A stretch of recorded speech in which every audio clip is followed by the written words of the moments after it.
오늘 우리 하나님 말씀 제목으로 서로 한번 축복하겠습니다. 집사님은 지금 살아 역사하는 참 믿음으로 살고 계십니까? 얼굴 한번 바라보며 손 한번 흔들어 보시겠습니다. 집사님은 지금 살아 역사하는 참 믿음으로 살고 계십니까? 대답이 다 없네요. 당신은 정말 예수를 믿습니까? 우리가 예수 믿기만 하면 된다는 말을 참 많이 하고 많이 듣습니다. 그런데 그 말이 맞습니까? 맞는 말인데 오해되기 쉬운 부분도 거기 많이 있습니다.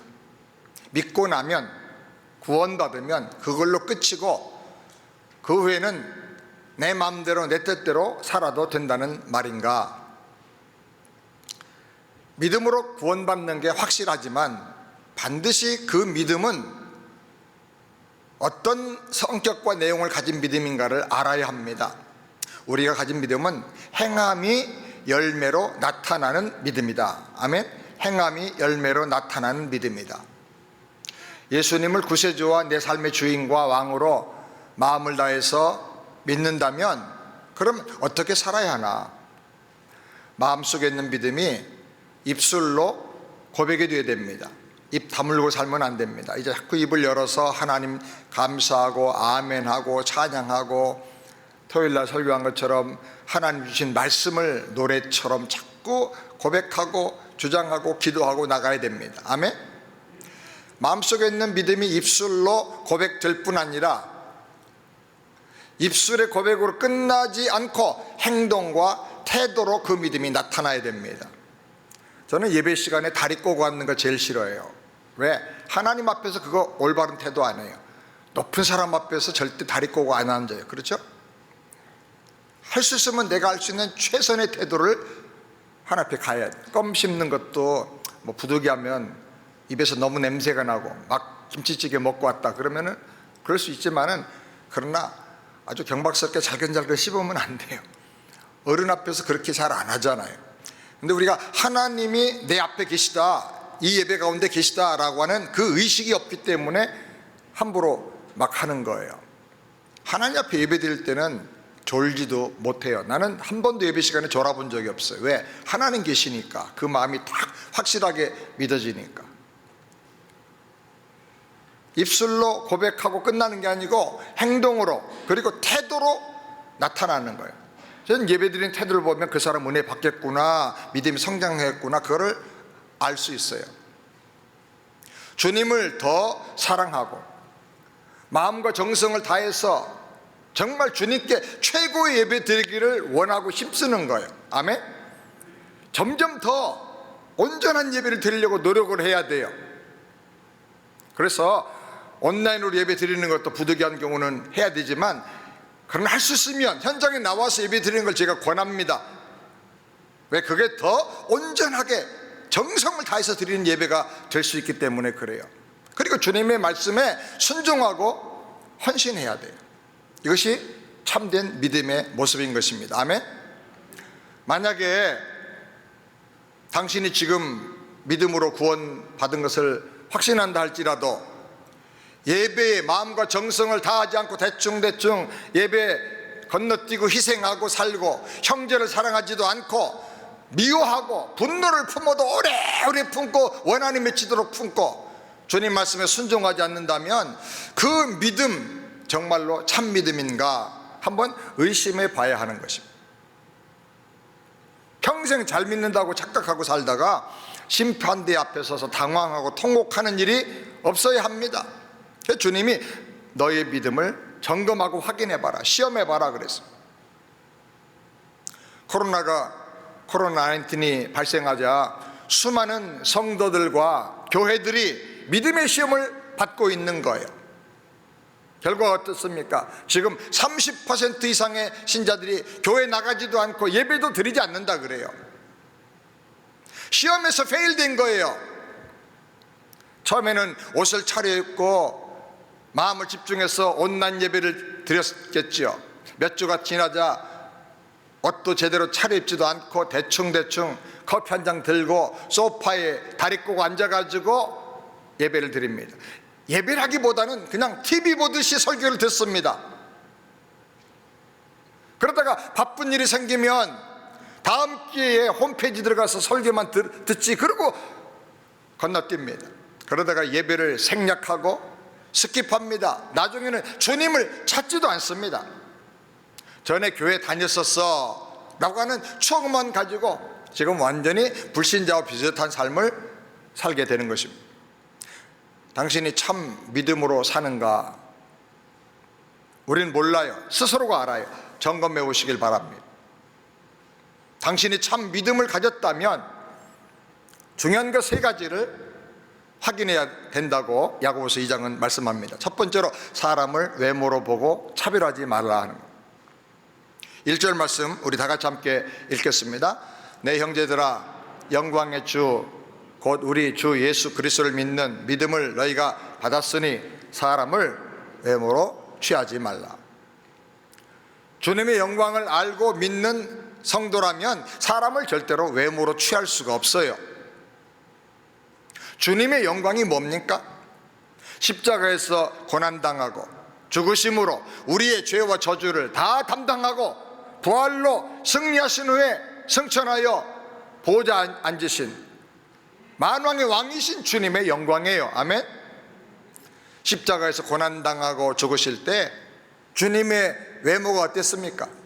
조롱을 당하고 매를 맞고 고문 받아서 머리에는 가시관을 쓰고 피를 다 흘리셨어요. 모든 예루살렘 사람들이 나와서 보는 중에 십자가를 지고 골고다 산으로 올라가셨어요. 쓰러지고 또 쓰러지면서 골고다로 올라가셨어요. 어떤 사람들은 침을 뱉고 조롱했습니다. 돌을 던지는 사람도 있었습니다. 예수님을 사랑해서 예수님을 따라다녔던 제자들은 다 가슴을 치면서 통곡하고 울었습니다. 그때 예수님의 모양은 고운 것이 하나도 없고 흠모할 만한 것이 아무것도 없었어요. 사람들에게 버림받았습니다. 제자들도 다 도망갔습니다. 사람들은 예수님의 외모를 보고 고개를 흔들면서 저주했다고 성경이 말합니다. 그러나 그렇게 외면당하던 예수님께서 나를 위해 십자가에서 고난당하셨습니다. 죽으셨습니다. 내 죄사함을 주시고 나에게 영원한 영생을 주셨습니다. 아멘. 외모만 보고 믿으려고 하는 사람은 절대로 주님의 십자가를 믿을 수가 없습니다.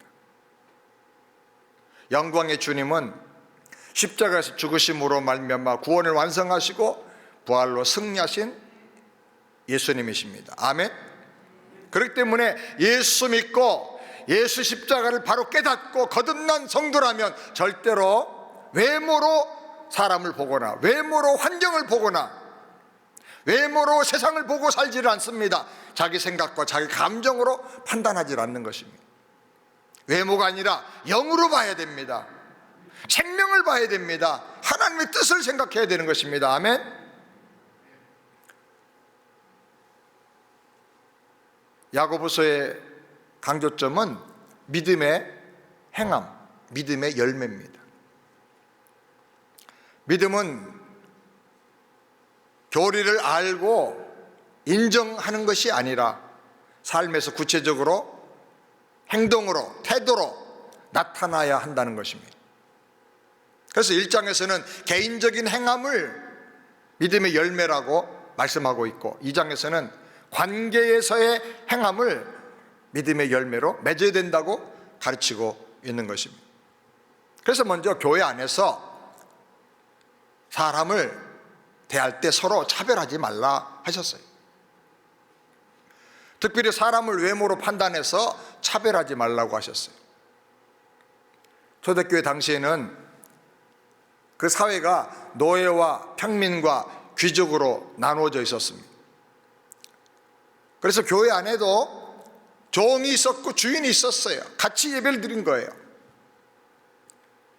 교회에 주인인 성도가 오면 종인 성도가 자리에 앉아서 예배 드리다가 일어나서 고개를 숙이고 혹시 자리가 없으면 자기가 그 자리를 양보하고 그랬던 것이 그 당시에 보통 통례였어요. 왜냐하면 교회 밖으로 가서 집으로 가면 다시 종으로 주인으로 이렇게 살아야 되기 때문에 그랬어요. 당시 교회는 이렇게 큰 넉넉하게 앉을 수 있는 자리가 있는 건물이 아니었어요. 개인의 어떤 큰 집을 빌려서 혹은 주인이 헌신을 하고 내줘서 그 집에서 모여서 예배를 드렸습니다. 초대교회가 부흥하니까 올 때마다 자리가 모자라겠죠. 교회에 귀족이 복음 전도를 받아가지고 교회에 오면 앉아있던 종들은 자리에서 일어나 서 있고 귀족 신자는 상석 좋은 자리에 앉게 해줬습니다.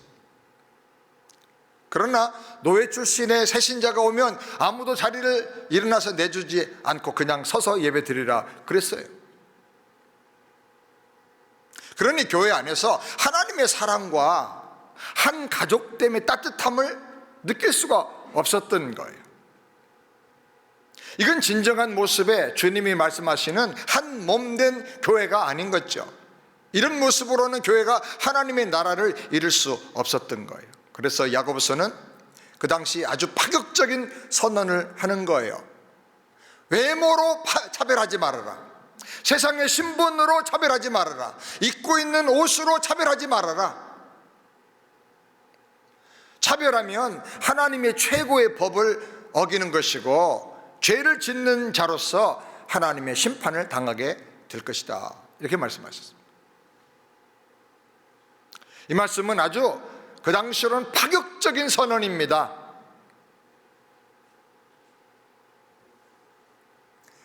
이 말씀은 또 우리에게 너무 중요한 가르침이에요. 외모로 차별하면 주님의 몸된 교회가 될 수 없습니다. 외모로 차별하든지 나와의 친근 관계로 차별하든지 내 감정에 따라서 차별하든지 그러면 공동체가 깨지는 거예요.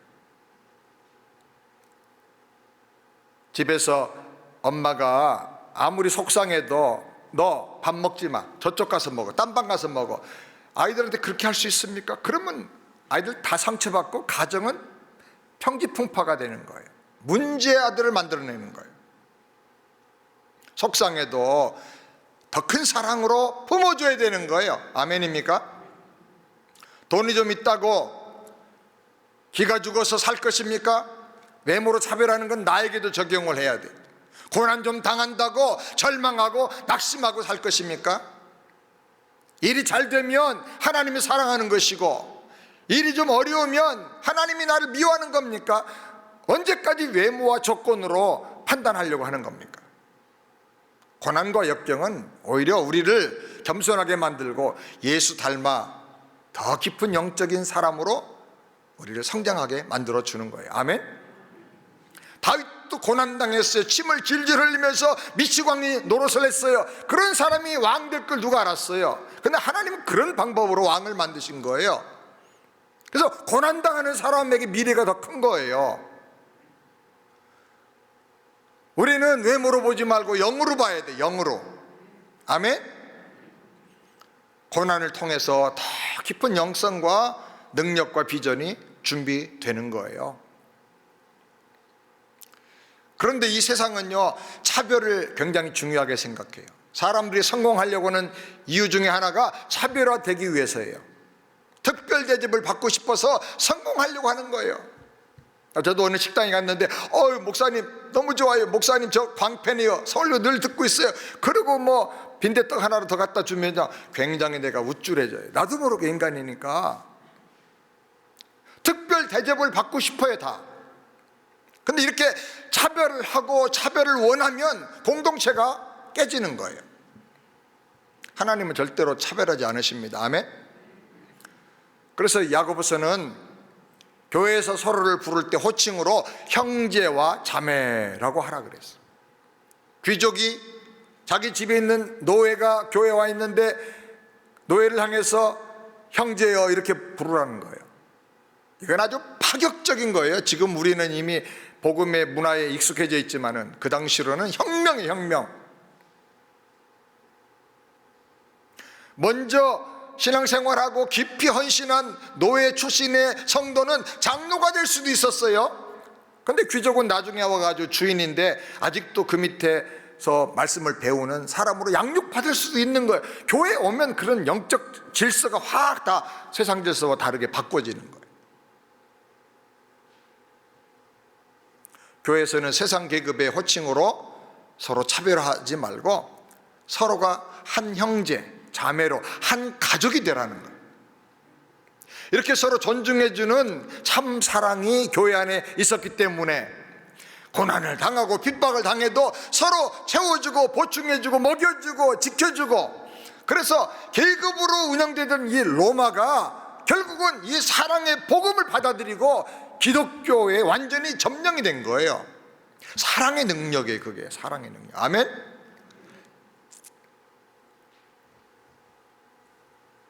6절 말씀 우리 다 같이 함께 읽겠습니다. 너희는 도리어 가난한 자를 괄시했도다. 법정으로 끌고 가지 아니하느냐. 초대교회 때는 믿음을 지키고 복음 전하기 위해서 핍박당하고 쫓겨나고 집과 재산을 다 잃어버리고 여기저기로 떠돌아다니며 순회하는 전도자들과 성도들이 많았어요.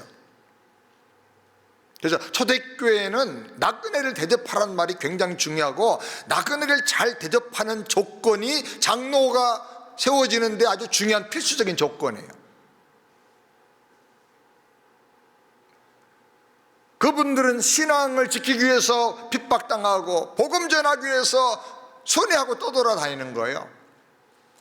그런데 요한 3서에 보면 살한 자여 내 영혼이 잘된 같이 범사에 잘되고 강건하길 원하노라 하고 축복했던 그 주인공 가이오 장로죠. 가이오라고 하는 장로님은, 그분은 사람들을 적극적으로 환영하고 그분들을 영접하고 극진히 대접해주고 보호해줬어요. 진리 안에서 정말 최선을 다해서 외모가 어떻든 간에 막 사랑하고 정말로 도와줬어요. 그런가 하면 가이오 장로 다음에 나오는 데메드리오라는 장로가 또 나와요. 데메드리오 장로 같은 분은 나그네 된 사람들을 무시하고 업신여기고 영접하지도 않고 대접도 하지 않고 쫓아냈어요. 냄새난다, 누추하다 무시하고, 교회 안에서 나그네를 대접하려고 하는 성도들이 있으면 그것도 못하게 금하고 방해했다고 말하고 있어요. 요즘도 교회 안에서 보면 믿는다고 하면서도 복음 전도도 싫어하고 왜 그런 걸 자꾸 하느냐고 반대하고, 선교도 반대하고, 어려운 이웃들을 도와주는 것도 싫어하는 분들이 의외로 많이 있어요. 그래서 성경은 경고합니다. 13절 말씀 다 같이 함께 큰 소리로 읽겠습니다. 긍휼을 행하지 아니하는 자에게는 긍휼 없는 심판이 있으리라. 우리가 다 죄인인데 예수님의 십자가 보혈 때문에, 하나님의 긍휼 때문에 죄산 받고 구원을 받는 거예요. 아멘. 긍휼 없는 심판은 그냥 죄인 그대로 그냥 심판하겠단 말이에요. 예수의 보혈이 적용 안 되는 심판을 하겠단 말이에요. 그냥 100% 멸망해 이거는. 그래서 우리는 긍휼을 받은 사람이기 때문에 긍휼의 삶을 살아야 될 줄 믿습니다. 제가 감사한 것은 세안교회가 지금 코로나로 인해서 온 세계가 다 어렵고 경제적으로 힘든 상황에 있는데, 금년에 선교 예산을 작년 결산보다 조금 더 늘려서 27만 불로 잡았어요. 그리고 요셉의 곡간이라는 이름으로 최선을 다해 살지만 이 형편 때문에 어려움 당하고 있는 우리 성도들과 이웃들을 적극적으로 돕자. 그래서 특별 7만 불을 예산을 책정했어요. 제가 제안하고 말하기도 전에 장로들이 먼저 제안해서 이렇게 예산을 세웠어요. 근데 얼마나 감사한지 몰라요. 저는 이 예산보다 더욱 차고 넘치게 될 것을 저는 믿습니다. 아멘. 복음을 전해서 영혼 구원하는 선교, 이보다 더 귀한 일이 어디 있어요? 어려운 이웃을 돕는 이 요셉의 곡간을 통한 긍휼을 베푸는 이 일이 얼마나 귀한 일이고 주님이 기뻐하는 일이겠어요. 이게 믿음의 열매예요.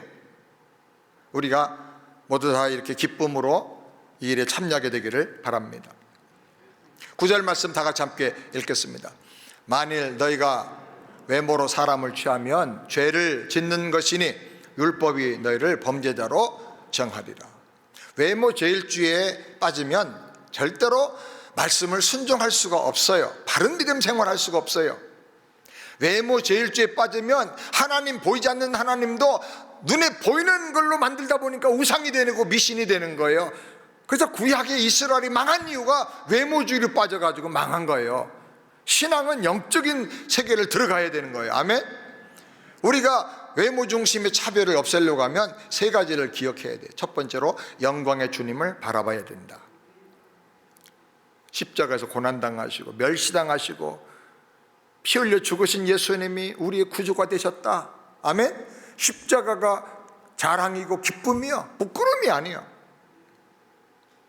두 번째로 편견의 안경을 버려야 돼요. 내 인간의 감정, 내 생각, 아직도 성숙되지 못한 내 관점으로 보면 안 되는 거예요. 항상 주님의 뜻이 뭔가. 세 번째로 서로 긍휼의 마음으로 바라봐야 돼요. 내가 은혜 받아서 긍휼을 받은 사람이기 때문에 긍휼의 마음으로 서로를 바라보게 되기를 바랍니다. 아멘. 두 번째로 이웃을 내 몸처럼 긍휼히 여기고 사랑하라고 말씀합니다. 15절 16절 다 같이 함께 읽겠습니다.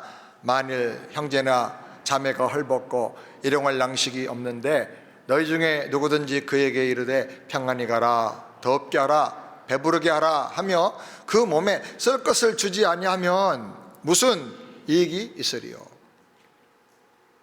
지나가다가 만나는 사람이 아니에요. 여기서 말하는 형제는 늘 우리 곁에서 만나는 사람들이에요. 함께 목장 모임도 가지고 함께 예배도 드리는 형제 자매 믿음의 식구들이에요. 우리가 항상 보고 늘 만나는 사람들이에요. 그런데 그 중에 열심히 살았는데도 불구하고 몸이 아프거나 또 환경에 여러 가지 어려운 문제가 생겨서 헐벗거나 일용할 양식도 없는 사람들이 있을 수 있다는 거예요. 그들을 보면 얼마나 힘드냐, 밥 먹고 힘내라, 건강관리 잘하라, 그렇게 말합니다. 근데 그렇게 말만 하고 손잡아 주지도 않고 아무 도움도 주지 않는다면 오히려 고통당하는 사람들이 더 속상할 때가 있다는 거예요. 자존심도 상하게 만들면서 말하고 들춰내고 얘기하고는, 그리고는 아무 도움도 안 주는 거예요. 그러면 그분들은 더 심각한 마음의 아픔과 상처를 받는 거예요. 제가 미국에 와서 공부하는데 린치버그에서 어느 교회가 선교주일이라 선교 예배를 드린다 그래서 제가 갔습니다. 또 어떤 분이 초청을 해서 우리 가족이 다 갔습니다. 그런데 뭐 만국기를 다 들고 성도들이 들어와요. 세계 선교를 산다고. 한국 국기도 있어요. 세계 곳곳에 국기를 다 하나씩 들고 입장하고, 그리고 세계를 기도한다고 하는데 예배 시작할 때나 예배 끝날 때나 예배 시작하기 전이나 한국에서 온 우리가 동양인이 몇 명 없었는데 아무도 와보질 않는 거예요. 그래서 이분들이 쇼하는구나. 마음이 얼마나 속상하고 아팠는지 몰라요. 그걸 통해서 교회가 이런 죄를 지을 수 있구나, 우리도 모르는 사이에 우리도 그렇게 할 수가 있구나. 말로는 따뜻하게 하세요, 건강하세요 하는데 실제로 아무것도 도와주질 않아. 우리가 말로만 할 것이 아니고, 물론 말로 격려도 필요합니다만 제대로 무엇이 필요할까 살펴서 실제적인 도움을 줘야 되겠습니다.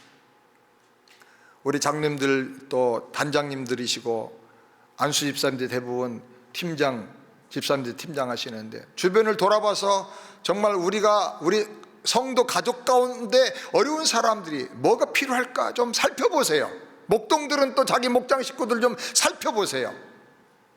그래서 교회적으로 기도해주고 은밀하게 지혜롭게 상처가 안 되게 잘 우리가 실질적으로 섬기고 도왔으면 좋겠습니다. 내 형편도 어렵지만 당신이 나와 똑같은데 조금 더 급해 보이니까 당신부터 쓰십시오. 그런 섬기는 마음 자세를 가지고 우리가 돕기를 바랍니다. 말만 하는 것은 누구나 할 수 있어요. 근데 말도 안 해. 본인을 위로하는 말을 해야지. 뒤에서 씹어대고 그러지 말고.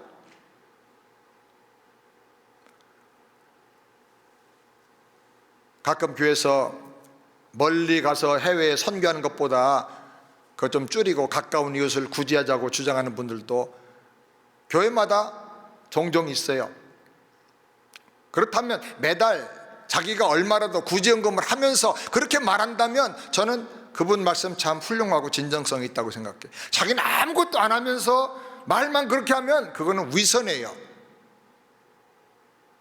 저는 매주 헌금을 그냥 보통 헌금은 50불 하면서 20불은 구제연금, 20불은 감사헌금, 10불은 주일헌금, 그렇게 매주 그렇게 띄어서 합니다. 그러면 요셉이 곳간에 있으니까 조금 더 특별하게 할 생각을 하고 있어요. 가끔 뉴스를 보면 예수 안 믿는 불신자들도 어려운 사람들을 위해서 써달라고 이름도 안 밝히고 동사무소에서 돈 갖다 놓고 많은 돈을 어디다 갖다 놓고 가는 사람들이 있어요. 믿지 않는데도 불구하고 선한 양심으로 구제하는 사람들이 많이 있어요. 그런데 믿음의 사람이라고 하면서 하나님의 은혜와 긍휼을 받았다고 하면서도 그 정도도 하지 않는다면 내가 가지고 있는 그 믿음이 진짜 살아 역사하는 믿음인가, 이거 혹시 가짜 아닌가 한번 돌아볼 필요가 있다는 거예요. 열심히 믿고 예배드리고 기도하는 것 같지만 정말 주님의 사랑이 우리 마음에 없다고 하면 그것은 가짜라는 거예요. 마태복음 25장 41절부터 보면 예수님께서 마지막 심판하시는 장면이 나옵니다. 그때 왼편에 있는 사람들은 심판을 받을 사람들인데 주님께서 그들에게 말씀하세요. 내가 줄일 때 너희가 먹을 것을 주지 아니하였고, 내가 목마를 때 마시게 하지 않았고, 나그네 들었을 때 영접하지 아니하였고, 벗었을 때 옷을 입혀주지 아니하였고, 병들었을 때 옥에 갇혔을 때 돌아보지 아니하였느니라. 심판의 사유 가운데 하나가 바로 그거예요. 긍휼이 없는 거. 그러자 그들이 항의합니다. 주님, 우리가 언제 그렇게 했습니까? 우리는 예수님이 줄이고 갇히고 목말라는 것을 본 적이 없습니다. 그때 예수님 말씀했습니다. 지극히 작은 자 하나에게 하지 않은 것이 곧 내게 하지 않은 것이라. 긍휼히 여기는 마음이 바로 신자의 마음이에요. 아멘. 하나님은 긍휼히 여기는 사람을 긍휼히 여겨주신다고 말씀하셨어요. 긍휼히 여기는 사람은 심판을 이기고 승리한다 그랬어요. 13절 말씀 우리 다 같이 함께 읽겠습니다. 큰 소리로 13절. 긍휼을 행하지 아니하는 자에게는 긍휼이 없는 심판이 있으리라. 긍휼은 심판을 이기고 자랑하느니라. 긍휼은 심판날에 우리를 자랑스러운 영광의 자리로 당당하게 올라가게 만들어 주는 거예요. 그러므로 여러분, 참 믿음으로 살고 있다고 하면 어떻게든 간에 힘써서 하나님의 긍휼을 베풀고 어려운 사람들을 손붙잡아 일으켜주고 섬기는 저와 여러분 되기를 바랍니다. 감사한 것은 이름을 밝게 박철모 장로님, 지난번에 본인이 아니지만 가족 중에 코로나 확진 판정받은 분이 있어서 2주간을 자가격리했죠. 근데 2주간 동안에 제가 그 얘기를 2번인가 3번 저한테 하더라고요. 한 번도 집에서 식구들이 밥을 안 했대. 목장 식구들, 성도들이 문 앞에다가 뭘 갖다 놓고 섬겨줘가지고 한 번도 밥을 집에서 직접 하지 않고 그것을 사랑의 섬김을 받았다고. 정말 우리 교회 놀라운 교회라고. 여러분, 이런 아름다운 이야기들이 교회 안에 가득 차게 되기를 주의 이름으로 축원합니다. 그 다음에 마지막 3번째로 죽고 헛된 믿음을 버리고 움직여라. 17절 다 같이 함께 읽겠습니다. 이와 같이 행함이 없는 믿음은 그 자체가 죽은 것이라. 믿음은 움직이는 것이다. 따라서 믿음은 움직이는 것이다. 아멘. 성경 공부만 하고 앉아있는 게 아닙니다. 믿음은 그 말씀 가지고 움직이는 거예요. 믿음이 생명력 있는 진짜 믿음이라면 행함으로 나타나게 되어 있어요. 믿음이 있다고 하면서 긍휼의 실천과 행함이 없다면 그것은 죽은 믿음이고 헛된 믿음이라는 것입니다. 그런 믿음으로는 자기 자신도 변화가 안 됩니다. 성령께서 감동 주시고 말씀으로 우리 마음을 그냥 콱콱 찔러주시는데 아무런 반응이 없고 행함이 없다고 하면 그 믿음은 죽은 거라는 거예요. 믿음은 능력입니다. 믿음은 우리 삶을 변화시킵니다. 아멘. 믿음은 추상적인 머리에 있는 지식이 아니고 믿음은 인생과 습관을 변화시키는 능력입니다. 우리 앞길을 가로막는 태산 같은 장애물을 옮기는 능력이고 세상을 변화시키는 능력이고 죄와 유혹을 이기는 능력이 바로 믿음인 것입니다. 아멘. 믿음은 하나님의 뜻에 순종하게 해줍니다. 믿음은 움직이는 생명이에요. 18절 말씀을 우리 함께 다 같이 읽겠습니다. 혹이 가로되 너는 믿음이 있고 나는 행함이 있으니 행함이 없는 내 믿음을 내게 보이라. 나는 행함으로 내 믿음을 내게 보이리라. 행함은 믿음이 나타나는 통로예요. 믿음은 프로그래밍 되어 있는 내적인 것이라고 하면 행함은 우리 컴퓨터 모니터에 나타나는 영상과 같아요. 그게 안 보이면 이 프로그램이 아무 쓸데가 없는 거예요. 행함이 없는 믿음, 움직이지 않는 믿음은 그래서 성경은 죽은 것이라 헛된 것이라고 말씀하는 것입니다. 그런데 심각한 문제는 많은 사람들이 자기 믿음이 죽은지도 모르고 산다는 거예요. 20절 말씀 다 같이 함께 읽겠습니다. 큰 소리로. 허탄한 사람아, 행함이 없는 믿음이 헛것인 줄을 알고자 하느냐. 죽은 줄 알고 병든 줄 알면 고칠 수가 있는데 자기 믿음에 문제가 있다고 생각을 하지 않으니까 겸손해지지도 않고 회개하지도 않고 바른 믿음을 배우고 간구하지도 않는 거예요. 죽은 믿음을 가진 사람은 그런 마음조차도 없이 살아요. 자기 믿음을 한번 점검해 보시기 바랍니다. 말씀을 들으면 순종하고 헌신할 마음이 생겨서 움직입니까? 믿지 않는 사람은 예수 안 믿으면 100% 멸망입니다. 자, 그런 사람을 볼 때 전도할 마음이 일어납니까? 어떻게든지 내가 전도해야 될 텐데, 우리 가족들 다 예수 믿어야 될 텐데, 우리 아이들은 다 예수님 영접했는가? 어디 가서 길에서 누구 만나서 예수님 영접하지 않고 엄마 아빠인 내가 기도하고 복음 전해서 우리 아이가 다 거듭나면 좋겠다, 그런 마음을 가져야 되지 않겠어요? 어려운 사람들을 보면 사랑으로 섬기고 베풀어줄 마음으로 내 마음이 뭔가 꿈틀대는 것이 있어야 될 거예요. 주머니도 뒤져보고 없으면 어떻게 할까? 행함이 없는 믿음에는 역사가 일어나질 않아요. 살아 역사하는 믿음을 가졌다면 세상에 어떤 고난이 있고 어떤 역경이 있어도 다 이길 수가 있습니다. 아멘. 22절 말씀 우리 함께 다 같이 읽겠습니다. 내가 보거니와 믿음이 그의 행함과 함께 일하고 행함으로 믿음이 온전케 되었느니라. 믿음은 행함과 함께 일한다. 믿음은 행함으로 역사를 이룬다. 자, 믿는데 아무 역사와 기적이 안 나타나. 왜? 행함이 없기 때문에 그래요. 결단하고 행하세요. 순종하세요. 헌신해보세요. 그래야 기적이 일어나고 변화가 나타나는 거예요. 아멘. 믿음은 행함으로 온전케 된다 그랬어요. 온전하다는 말은 성숙해서 강해진다는 말이에요. 예수 믿은 지 오래됐는데 믿음이 성장이 안 돼. 왜 그러냐? 행함이 없기 때문에 그래요. 사랑을 베풀지도 않고 봉사도 하지 않고 말씀 순종하면서 헌신하지도 않고 그냥 예배만 드리고 오니까 그냥 밥 먹고 숨 쉬고 집에 앉아있고 맨날 깔딱깔딱 하니까 겨우겨우 빈약한 모습으로 살아가는 거예요. 사랑하는 여러분, 당신의 믿음을 점검해 보시길 바랍니다. 당신은 세상을 이기는 믿음, 살아 역사하는 믿음을 가지고 있습니까? 26절 말씀 다 같이 함께 읽겠습니다. 영혼 없는 몸이 죽은 것 같이 행함이 없는 믿음은 죽은 것이라.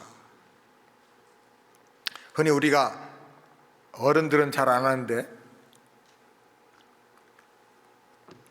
학생들 때, 청년들 때까지도 그런 논쟁을 합니다. 닭이 먼저냐, 달걀이 먼저냐. 닭이 먼저입니까? 달걀이 먼저입니까? 달걀 없는데 어떻게 닭이 나오나? 닭이 없는데 어떻게 달걀이 나올 수 있나? 먼저 뭐예요? 성경을 보면 창세기에 하나님이 공중의 새와 조류들을 다 만드셨죠. 닭이 먼저예요. 그런데 중요한 것은 닭이 있으면 반드시 달걀이 나오게 돼 있어. 그래서 닭이 지금 많아진 거잖아요. 자, 믿음이 먼저냐, 행함이 먼저냐? 당연히 믿음이 먼저예요. 근데 그렇게만 말하면 안 돼. 믿음이 있으면 행함은 반드시 따라오게 돼 있어요. 아멘? 긍휼히 여기고 사랑하고 주님께 순종하고 헌신하고 변화가 나타나고 능력이 나타나는 믿음, 그것은 행함을 통해서 나타나는 거예요. 행함을 통해서. 믿음이 적용되지 않으면 절대로 그것은 능력으로 나타날 수가 없다는 거예요. 사랑하는 여러분, 당신은 살아 역사하는 믿음으로 사는가? 오늘 이 세 가지 메시지를 꼭 기억하고 죽고 헛된 믿음을 버리고 말씀으로, 믿음으로 움직이시길 바랍니다. 긍휼히 여기길 바랍니다. 외모로 사람들을 판단하지 말고 사랑으로 덮어주고 격려해주고 세워주는 아름다운 믿음의 사람들이 다 되기를 주의 이름으로 축원합니다. 기도하겠습니다. 가슴에 한번 손 얹고 기도합시다. 하나님 아버지, 믿음 생활한다고 하면서 살아 역사하는 믿음으로 건강하게 잘 서지 못했던 걸 불쌍히 여겨 주시옵소서. 회개합니다. 그동안에 사람을 외모로 판단하고 차별했던 것 주님 용서해 주시옵소서. 이런 마음을 버리고 영광의 주님, 십자가를 통해서 구원을 이루신 그 주님 깊이 묵상하면서 지금 삶의 십자가를 지고 고통하는 형제들, 어려운 형제들 있다면 정말 긍휼히 여겨주고 사랑의 손을 내밀고 기도해주고 위로해주고 껴안아줄 수 있도록 우리에게 긍휼의 마음을 주시옵소서. 우리 이웃을 긍휼히 여기게 해 주옵소서. 코로나로 인해서 어려운 성도들도 이웃들도 많습니다. 서로 돌아봐서 챙겨주고 일으켜주게 하여 주옵소서. 행함이 없는 헛된 죽은 믿음을 버리고 말씀 붙잡고 믿음으로 행하게 하여 주시옵소서. 움직이게 하여 주시옵소서. 생명의 역사가 나타나게 하시고 변화가 일어나게 하여 주시옵소서. 어떤 어려움도 다 승리하고 변화시키게 하여 주시옵소서. 예수님의 이름으로 기도하옵나이다. 아멘.